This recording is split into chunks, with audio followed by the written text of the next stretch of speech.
name is Jenny, and I'm a wife and mom raising 2 kids. But I used to live a more glamorous life as a TV reporter. I was on the nightly news interviewing pop stars and politicians.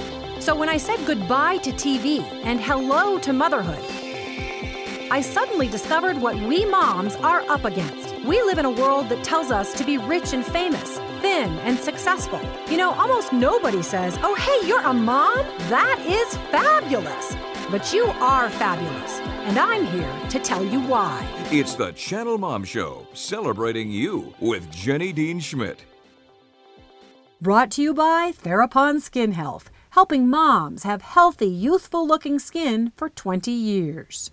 Okay, welcome back to the Channelmom Show, where we are celebrating you, Mom. And the music in the background, I chose a bunch of songs that I gave Josh. There's new ones this week. New songs. Yeah, I did it on purpose. Josh, did you know what the theme was? I'm assuming love. Yeah, well, hearts and love. Like, you'd be amazed how many songs are about hearts. We did Jar of Hearts, and this is called Broken Heart, Busted Heart. I've never heard this one before. No. I heard the first two. I haven't heard this before. Yeah, this is Christian music. I don't think you listen to it. What? You're just stereotyping me now. I would think for someone who talks about being open-minded as a mother, that wasn't very fair. Touche. This is of King and Country, for King and Country. They came and played in Bailey, and you know, this huge hit, and they came and played in Bailey at a church there. God bless them. So anyway, we are now talking to Brian Goins, who is the author of Playing Hurt, a guy's strategy for a winning marriage. Josh is listening with bated breath, and we're so proud of him. How old is Josh? How old are you, Josh? I'm 26. Nice. Do you have somebody that you're got on your radar or what? I do, as a matter of fact. It's not his girlfriend, though. Live. Just friends. Ah, that's okay. He's got to start somewhere. Yeah. Absolutely. Mm-hmm. Hey, he who finds a wife finds a good thing, I believe is what it says in Proverbs. So. Right now, I'm just trying to find a Valentine's gift.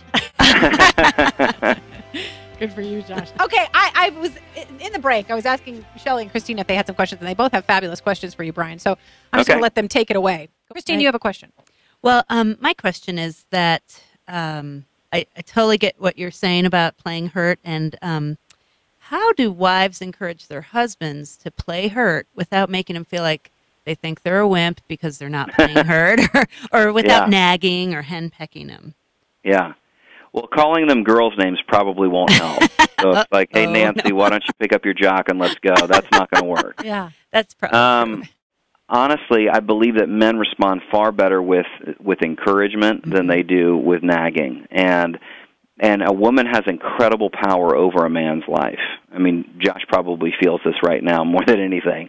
You know, especially when you're dating, it is not hard to sacrifice for a woman. But once that switch happens in marriage, men can fall into the sin of Adam, pretty quickly. And so women have a choice then to, I think, try to fix their husband, and a husband always knows when he's trying to be fixed. Right. He always knows when he's being emasculated, or she can breathe life into him. Yeah. And if practically speaking, I think that comes back to respecting him. Right. When he does something well, really cheering that on. Dr. Gottman is a well-known marriage psychologist, and he's a guy that was featured in Malcolm Gladwell's book Blink, but he can diagnose whether or not a couple is going to stay together with a 5-minute slice of their conversation. How? And he said, and he says with 5 minutes he can know whether or not each person is treating each other with contempt. And if he hears contempt, especially from the woman, he knows they have very little chance of succeeding. If a woman is showing her husband contempt, like you just can't do it, and all that type of stuff, it's going to go downhill quick.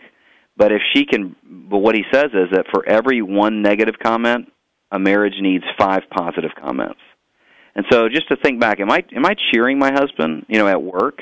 Am I breathing life into him at work? Because ultimately every guy is incredibly insecure, and he wants to know somebody's in his corner. And if his wife can be in his corner, it breathes life into him. Yeah. And so if he's succeeding, if work is something, I mean, he takes pride in it. He's spending all of his time at.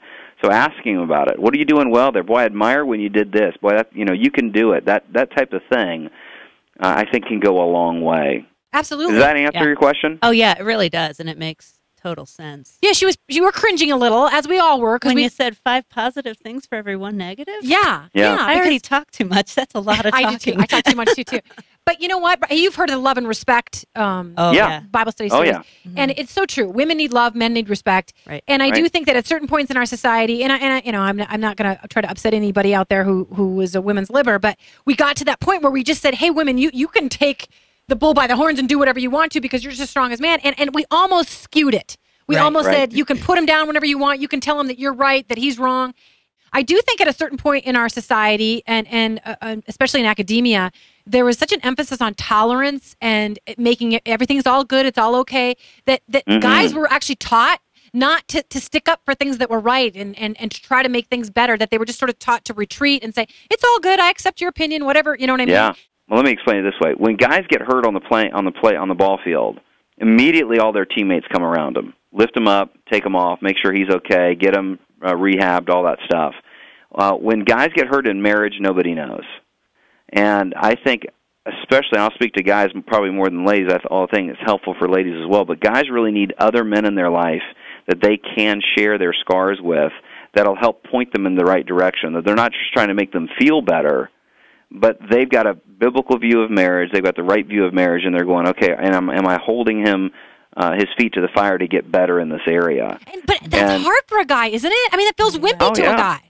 To go and be, can you help me? I'm struggling in my marriage. How do you help a guy get the courage for that? You're a pastor. Should they just go to a guy pastor? I mean, what should they do? Well, here's how I tell guys that. Find somebody that already shares their scars, that's willing to do it. And I bet somebody in most guys' life, they've been around somebody that goes, man, I'm struggling with this. They're very rare, but they're out there. Yeah. Because guys will share their physical scars, they just won't share their emotional scars. But when you get somebody that does, I'd say latch on to that and go, hey, how have you dealt with this? How have you done this? And then secondly, if they don't have anybody, then I would say initiate, start. Yeah. Be the guy, because when a guy opens up himself, I'm amazed at how many other guys raise their hand and go, hey, me too, me too, me too. And suddenly you got guys that are willing to be authentic with each other, and they can move forward. So tell people where they can get Playing Hurt. Sure. Yeah, you could get it at Amazon or any place, but you can also go to the website. What I'd love for folks to do, and ladies, there's a great question to get this conversation going. Just ask your husband, hey, who's your favorite story of somebody who played through pain? Yeah. And go to the website, playinghurt.org, and have them write it in, because I'll give a free book out to someone that writes in a great story of somebody, whether it's an athlete or whether it's a husband playing through pain. But I would love to hear from people. Goody. Well, good. So I hope people go and order the book, and I hope somebody wins. And, Brian, we hope to talk to you again soon. Take care. Okay, thanks a lot. All right, bye-bye.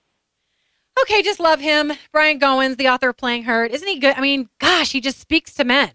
Or to me about men, anyway. I think he's right into the way they're tick. You know, the way they tick. Yeah, definitely. Yeah, because he just gets it. He's a man's man. Okay, finally, how are you feeling about your kids today? Maybe you haven't got much sleep because of them, whether they're 6 months or 16. Maybe they don't seem to need you or even love you as much as they used to. Maybe they're not following the rules or looking picture perfect. Well, if you're having any problems with your kids, we've got Real Moms to the rescue for you next week.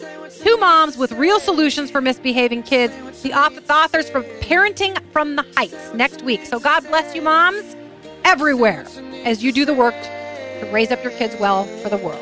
Take care. God bless you.